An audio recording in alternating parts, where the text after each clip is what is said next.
हा मोटोटेक इव्हेंट हा पुण्यात 9 आणि 10 तारखेला शेरटन ग्रँड या हॉटेल मध्ये चालतोय आहे.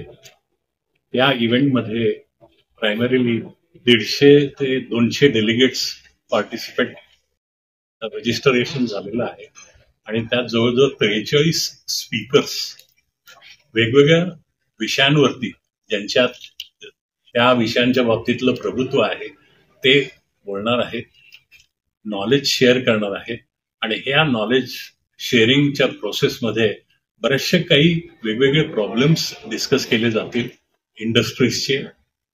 हे जे डेलिगेट्स 150 आलेले त्या Q&A मध्ये ते आपापले प्रश्न विचारून त्याच्या क्लॅरिफिकेशन्स ते लोक सीक करतील आणि त्यामुळे एकतर ह्या प्लॅटफॉर्ममुळे इन्फॉर्मेशन शेअरिंग होते, दुसरं प्रॉब्लेम सॉल्व्हिंग होते आणि काही व्हॅल्यू ऍडिशन सुद्धा होत आहे. त्यामुळे असले हे जे काही कॉन्फरन्सेस आहेत ह्या ऑटोमोटिव्ह मॅन्युफॅक्चरिंग करतात आणि ते सुद्धा पुण्यात होणं अत्यंत आवश्यक आहे आणि पुणे हे ऑटोमोटिव्ह हब आहे. Absolutely. Actually, our policymakers are always open for suggestions and recommendations.